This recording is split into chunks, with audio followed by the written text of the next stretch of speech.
여러분 안녕하십니까? 여디디아와 함께하는 하늘 은하수 라디오에 오신 모든 분들을 진심으로 환영합니다. 오늘은 가나안의 아브라함이라는 제목으로 이야기를 나눠보겠습니다.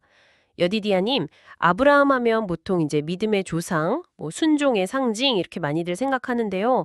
그가 약속의 땅, 그 가나안에서 실제로 살아간 모습은 어땠을까 궁금해요. 특히 물질적으로 좀 풍요로워졌을 때도 신앙을 지켰다는 점이요. 구체적으로 어떤 모습이었나요? 네. 아브라함이 애굽에서 나와서 가나안으로 돌아왔을 때는요, 이미 재산이 상당했습니다. 그런데 그 많은 재산 때문에 아브라함의 목자들하고 또 조카 롯의 목자들 사이에 다툼이 좀 생겼어요. 아, 재산 때문에 갈등이 있었군요. 네. 바로 그때 아브라함의 선택이 참 뭐랄까 인상 깊습니다. 어떤 선택이었는데요? 보통은 자기 몫을 먼저 챙기려고 할 것 같은데. 그렇죠. 아브라함은 나이도 더 많고 사실 롯을 계속 돌봐온 입장이었잖아요. 그런데 그런 권리를 하나도 내세우지 않았습니다.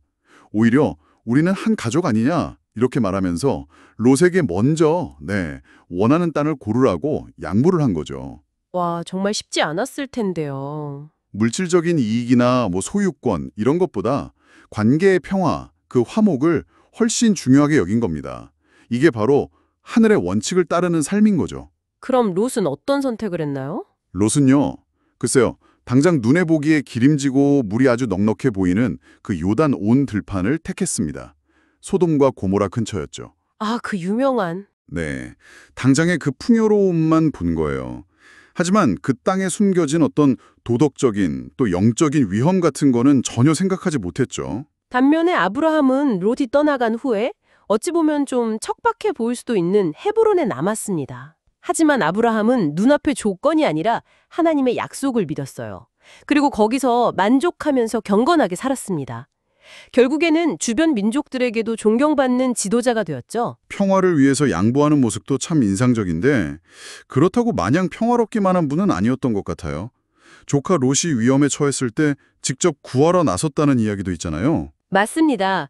롯이 자기 욕심을 따라서 소돔 근처로 갔다가 그만 그 지역 왕들 사이에 전쟁이 나서 포로로 잡혀가 버렸어요. 아이고, 스스로 자초한 일이네요, 어떻게 보면. 그렇죠. 아브라함 입장에서는 좀 섭섭할 수도 있었을 텐데 롯의 잘못을 따지기보다는 그 사랑과 책임감으로 조카를 구하기로 결심합니다. 먼저 하나님께 기도해서 지혜를 구하고요. 그리고 집에서 잘 훈련시킨 종 318명, 그리고 동맹 부족들과 힘을 합쳐서 밤에 기습 공격을 했어요. 와, 직접 군사작전을. 네.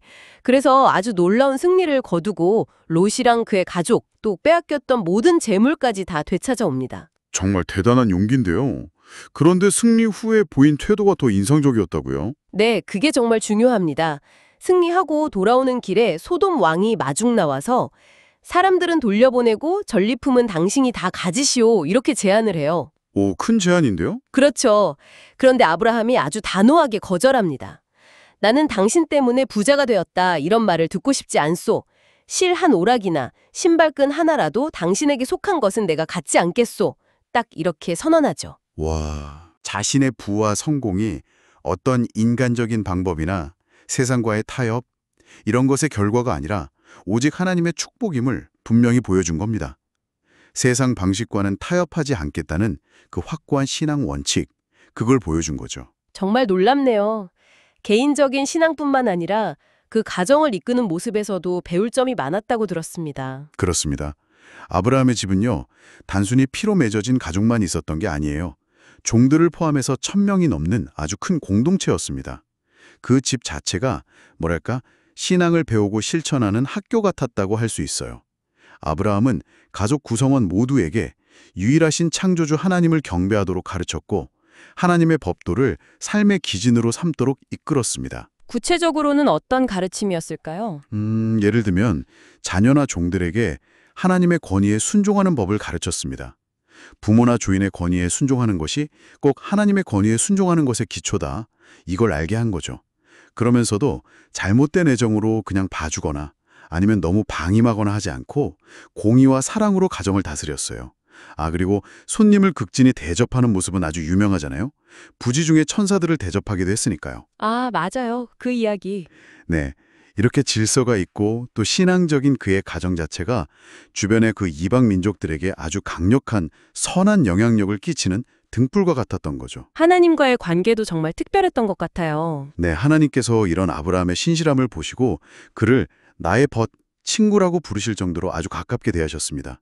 심지어 소돔과 고모라를 멸망시키려는 그 계획까지 아브라함에게는 알려주셨죠. 아, 미리 알려주셨군요. 네, 바로 그때 아브라함이 그 멸망할 도성을 위해서 아주 간절히 기도하는 중보자의 모습을 보여줍니다. 죄인들을 위해서 기도했다는 말씀이시죠? 맞습니다. 그는 죄는 정말 미워했지만 그 죄 가운데 있는 영혼들을 불쌍히 여겼어요. 그래서 하나님께 의인 10명만 있어도 그 성을 용서해 주십시오 하고 정말 끈질기게 간구했죠. 아, 이건 단순히 인간적인 어떤 동정심을 넘어서는 겁니다. 죄인을 향한 그 하나님의 마음, 그리고 훗날 우리를 위해 중보하실 그리스도의 마음을 품고 있었던 거죠. 여디디아님, 오늘 아브라함의 삶을 이렇게 쭉 들어보니까 정말 많은 것을 생각하게 되네요.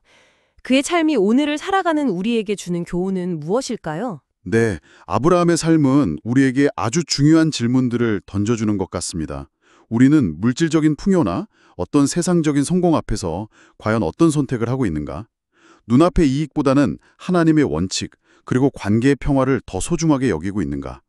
또 우리 가정은 다음 세대에게 참된 신앙을 잘 가르치고 있는가? 세상에 선한 영향력을 끼치는 그런 공동체가 되고 있는가? 이런 질문들이죠. 아브라함처럼 우리도 일상 속에서 하나님의 약속을 굳게 믿고 또 사랑과 공의를 실천하면서 살아가야 합니다. 우리의 가정, 우리의 삶이 매일의 기도와 감사가 넘치는 그런 작은 천국이 되어서 하나님을 알지 못하는 이들에게 그분의 살아계심을 보여주는 강력한 증거가 되기를 간절히 바랍니다. 그것이 바로 우리가 세상의 빛으로 살아가는 길이라고 생각합니다. 여러분, 오늘의 하늘 은하수 라디오 어떠셨나요? 매일매일 저녁 9시에 더 다양하고 흥미로운 주제로 여러분들을 찾아오도록 하겠습니다. 구독과 좋아요, 알림 설정은 저에게 큰 힘이 됩니다. 내일 다시 만나요. 안녕.